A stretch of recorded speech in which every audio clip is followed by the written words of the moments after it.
시청자 여러분 안녕하십니까? 한 주간의 한인사회 주요 소식을 정리해드리는 KBN 뉴스 주간 브리핑입니다. 이번 주 첫 소식입니다. 한국을 다녀온 40대 한인 영주권자가 샌프란시스코 공항을 통해 미국에 입국하려다 구금됐습니다. 텍사스 지역 대학에서 박사 과정을 준비 중인 35년 동안 미국에 거주해온 영주권자인데요. 뚜렷한 구금 사유도 알려지지 않고 있습니다. 한인 봉사교육단체 협의회에 따르면 한인 영주권자가 지난주 샌프란시스코 공항을 통해 미국에 입국하려다 이민국에 의해 구금되는 사건이 발생했습니다. 텍사스 A&M 대학에서 박사 학위를 준비 중인 한인 영주권자 김태흥 씨는 남동생 결혼식 참석을 위해 2주 동안 한국을 방문했다 지난 21일 미국에 입국하는 과정에서 구금됐습니다. 김 씨 측 변호사에 따르면 IC는 김 씨를 구금한 이유를 밝히지 않고 있으며 변호사 접견 등 가족과의 소통도 차단하고 있습니다. 김 씨 측 변호인은 과거 경미한 마리화나 소지 혐의로 기소된 적이 있었다며 아마도 이것이 문제가 된 것이 아닌가 추측하고 있습니다. 이처럼 영주권자에 대한 체포 구금, 심지어 추방이 잇따르고 있습니다. 이민 전문 연구기관 TRAC에 따르면 CBP는 지난 5개월간 총 1,484명의 영주권자를 미국 입국심사에서 입국 불허로 판정했습니다. CBP는 이들에 대해 802명에게 이민법원 출석 명령서를 발부했고 521명은 임시 입국 허가를, 그리고 112명에 대해서는 영주권 자진 포기, 16명은 신속 추방 및 즉각 송환 조치를 취했습니다. 특히 경미한 전과나 사소한 이민법 위반 사례도 문제 삼아 입국을 거부하거나 구금하는 일이 잦아지면서 한인 영주권자들의 각별한 주의가 요구됩니다. 샌프란시스코 공항에서 일주일 넘게 구금돼 있던 한인 영주권자 김태흥 씨가 이민자 구금시설로 이송된 사실이 확인됐습니다. 추방 절차에 들어간 것으로 보이는데요. 한인 단체를 중심으로 김 씨 구명을 위한 청원 운동을 시작했습니다. LA 총영사관에 따르면 김태흥 씨는 지난 29일 애리조나주 플로렌스 지역 ICE 구금센터로 이송됐습니다. LA 영사관 강경환 경찰 영사는 어제 LA 중앙일보와의 통화에서 해당 구금센터 측에 연락을 취했고 현재 답변을 기다리는 중이라며 김 씨와 직접 통화가 연결되면 건강 상태, 변호사 정보 제공, 기타 곤란한 상황 여부 등을 확인할 예정이라고 밝혔습니다. 다만 영사 조력은 김 씨 본인이 직접 요청해야 연결이 가능하다고 덧붙였습니다. 김 씨가 이민 구금시설로 이송됨에 따라 추방 절차가 진행되고 있는 것으로 보입니다.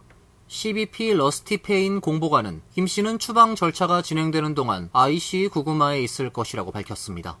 김 씨는 지난 22일 동생 결혼식 참석을 마치고 한국에서 미국으로 귀국하던 중 샌프란시스코 국제공항 2차 심사대에서 CBP에 의해 구금됐습니다. 현재 김 씨의 석방을 촉구하는 온라인 청원 운동이 진행되고 있습니다. 미주 한인 봉사교육단체 협의회는 마이클 맥콜 텍사스 10지구 연방하원 의원에게 공개 탄원서를 보내고 서명운동을 진행 중입니다. 탄원서에는 김 씨는 35년 넘게 미국에 거주한 합법적 영주권자로서 헌법상 권리도 보장받지 못한 채 구금됐다며 즉각적인 석방은 물론이고 CBP와 IC 등의 해명 요구, 향후 재발 방지를 위한 제도도 개선돼야 한다는 내용이 담겨 있습니다. 우수대학을 둘러보기 위해 미국을 방문하려던 한국의 고교생들이 무더기로 입국 거부를 당했습니다. 경남 진주시에서 우수학생으로 선발된 고교생들인데요. CBP는 아직까지 명확한 거부 사유를 밝히지 않고 있습니다. 경남 진주시는 지역의 우수 고등학생을 선발해 미국의 하버드, MIT, 예일 등 주요 대학을 탐방하는 우수학생 여름방학 해외 선진 문화탐방 행사를 진행할 예정이었지만 학생 55명과 인솔자 4명 등 49명 중 학생 42명이 CBP로부터 명확한 사유 없이 입국 승인을 받지 못해 아예 출국 비행기를 타지 못했습니다. 탐방단은 전원 이스타를 사전 승인받았음에도 대다수의 입국이 거부됐습니다. 항공사 측도 인천공항에서부터 미국 입국이 거절된 사례는 처음이라며 황당함을 표한 것으로 알려졌습니다. 경남일보 보도에 따르면 갑작스러운 상황에 현장에 있던 학부모, 학생, 여행사 관계자들은 긴급회의를 거쳐 귀가를 결정했고 당일 오후 전원 진주로 되돌아갔습니다. 이번 입국 승인 거부 이유에 대해서는 현재까지도 명확하게 밝혀지지 않고 있으며 항공사 관계자들도 극히 드문 사례라며 여전히 이유를 알 수 없다는 입장을 보였습니다. 진주시가 추진한 대학 탐방 행사는 이번이 처음이 아닙니다. 지난해 1월과 7월, 그리고 올해 1월에도 같은 일정으로 지역 고등학생들에게 미국 동부 지역 하버드대, 예일대 등을 둘러보는 일정을 제공한 바 있습니다. 미국 입국 비자를 발급받는 절차가 더 강화됩니다. 오는 9월부턴 비이민 비자를 재발급할 때에도 예외 없이 대면 인터뷰를 진행해야 합니다. 국무부는 어제 비자 인터뷰 면제 대상자를 대대적으로 축소하기로 했다며 새 정책에 따라 모든 비이민 비자 신청자는 매우 구체적인 예외에 해당하지 않는 한 일반적으로 비자 인터뷰가 필수라고 밝혔습니다.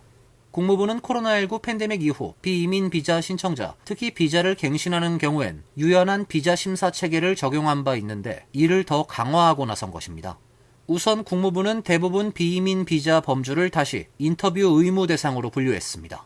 E1, E2, F1, H1B, J1, L1, O1 등이 모두 비자 인터뷰 필수 대상에 포함됐습니다. 특히 신규 신청자는 물론 기존 비자 보유자 및 갱신자도 예외 없이 대면 인터뷰가 요구됩니다. 또 이전엔 비이민 비자가 만료된 지 48개월 이내인 경우 새롭게 비이민 비자를 신청하면 인터뷰가 면제돼 대사관을 방문하지 않아도 됐는데 이 역시 불가능해졌습니다. 연령 예외도 적용하지 않기로 했습니다.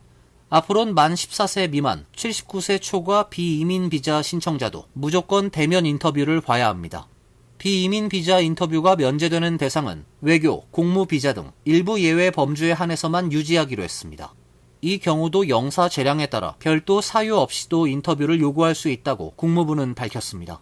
비이민 비자에 대한 대면 인터뷰 필수 정책이 다시 시행되면 전 세계적으로 인터뷰 대기 적체가 발생하게 될 것으로 보입니다. 이민 전문가들은 비자 갱신 대상자일 경우 미리미리 일정을 파악하고 본국 여행 계획도 조정해야 한다고 전했습니다. 비자 갱신 과정에서 인터뷰가 지연될 가능성에 대비해 여유 시간을 확보해야 한다고 조언했습니다. 또 단순 비자 갱신이라 하더라도 이전 거절 이력이나 체류기간 초과 여부 등이 인터뷰에서 발목을 잡을 수가 있기 때문에 미국을 떠날 경우 꼭 사전 검토를 할 것을 당부했습니다. 시민권 시험이 다시 어려워질 것으로 보입니다. 트럼프 일기 행정부 시절처럼 난이도를 올려 출제 문항을 20개로 늘리고 이 중 12개 이상을 맞춰야 하는 방식으로 변경될 것으로 예상됩니다. USCIS의 조셉 에들로 신임 국장은 25일 뉴욕타임스 인터뷰에서 시민권 시험 난이도와 H1B 비자의 발급 시스템을 바꿔 심사를 강화하겠다고 밝혔습니다. 에들로 국장은 시민권 취득 시험 난이도를 변경하기 원한다고 밝혔습니다. 그는 지금 시험은 별로 어렵지 않다며 외워서 답하기가 쉬운데 이는 법의 취지에 맞지 않는다고 말했습니다.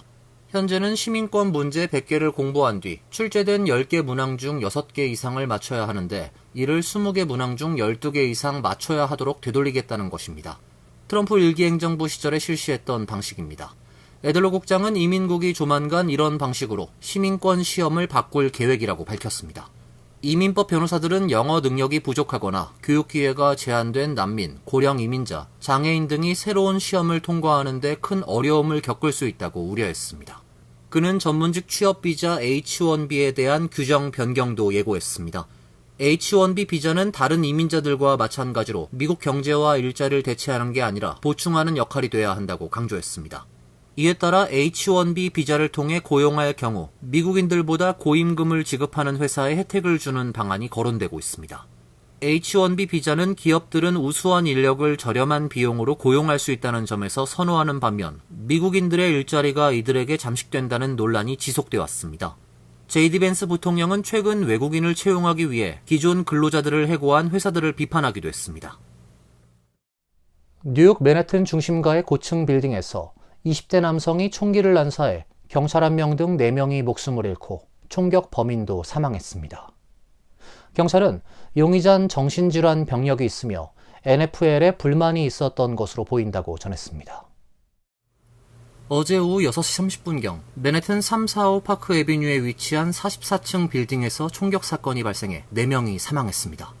이 빌딩은 세계 최대 사모펀드 운용사 블랙스톤을 비롯해 KPMG, 도이체방크, 미국 프로풋볼 본부, 아일랜드 영사관 등 대형 금융기관과 주요 시설 등이 입주해 있습니다. 뉴욕 경찰청장은 사고 후 브리핑에서 네바다주 라스베이거스에 거주하는 27세 셰인 타무라를 용의자로 지목하고 단독 범행으로 추정한다고 밝혔습니다. 용의자는 빌딩 주변에 주차된 BMW 차량에서 M4 소총을 들고 내린 뒤 이 건물 로비로 들어가자마자 경찰에게 총격을 가했습니다. 이어 몸을 숨기려던 여성에게도 총을 쏘고 로비에서 엘리베이터를 타고 건물 33층에 있는 부동산 회사로 이동해 또 다른 한 명에게 총을 쏜 뒤 스스로 목숨을 끊었습니다. 용의자는 CNN이 확보한 영상에서 라이플을 그냥 노출해서 손에 든 채 빌딩 안으로 걸어 들어간 것으로 나타났습니다.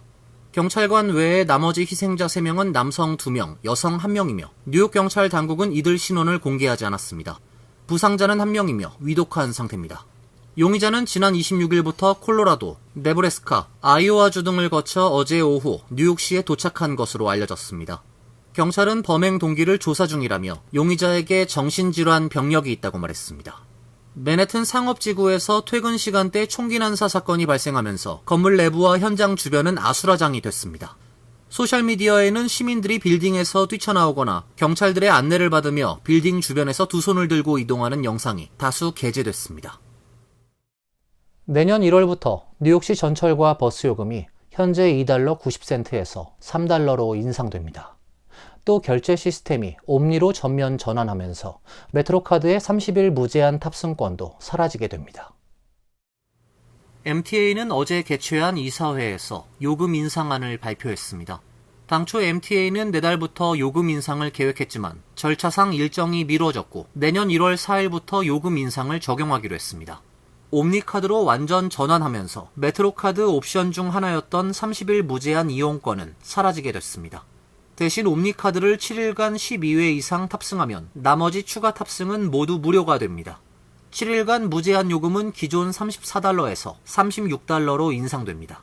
현재 메트로카드 30일 무제한 요금은 $132인데 이 옵션이 사라지는 데다 7일권 가격이 오르면서 시민들의 부담은 더 늘게 됐습니다. 옴니카드도 $1에서 $2로 인상됩니다. MTA는 급행버스 이용객들을 대상으로 새로운 무제한 주간 이용권을 출시할 예정입니다.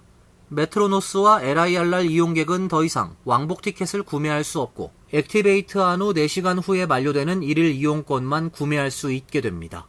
MTA는 공청회와 이사회 표결을 거쳐 요금 인상을 최종 확정하게 됩니다. 한국의 온라인 서비스 이용에 어려움을 겪던 재외국민들을 위한 비대면 신원 확인 수단이 다양해지고 인증을 통한 활용 분야도 대폭 확대됩니다. 재외동포청과 한국인터넷진흥원은 한국시간 30일 서울 양재 L타워에서 NH농협은행, IBK 기업은행, 나이스 평가정보와 MOU를 체결하고 재외국민 대상 신원 확인 서비스 협력을 강화하기로 했습니다. 이번 협약으로 기존 재외국민 인증서 외에 나이스 평가정보가 제공하는 재외국민 아이핀 서비스가 추가됩니다. NH농협과 IBK 기업은행의 인증서 발급 서비스도 올해 말부터 순차 개시될 예정입니다. 앞서 지난해 11월 재외동포청과 KISA는 국민, 신한, 우리, 하나은행, 투스와 손잡고 재외동포 인증센터를 출범, 국내 휴대전화 없이도 재외국민 인증서를 발급받을 수 있도록 했습니다. 따라서 재외국민들은 본인 명의의 휴대전화가 없어도 전자정부, 금융은 물론 디지털 플랫폼 쇼핑, 통신, 의료기관 진료 예약, 대학교 원격 교육 등 다양한 분야에서 온라인 서비스를 이용할 수 있게 됐습니다. 각 기관은 이번 MOU를 통해 역할을 분담했습니다. 재외동포청은 정책 수립과 시행을 맡고 KISA는 재외국민 비대면 신원 확인 방법 마련 및 정부와 민간 간 상호 연계 제공, 민간 사업자는 재외국민 대상 편리하고 안전한 신원 확인 서비스 제공 등을 담당하게 됩니다. 이상으로 KBN 뉴스 주간 브리핑을 마칩니다. KBN과 함께 즐거운 주말 되시길 바랍니다.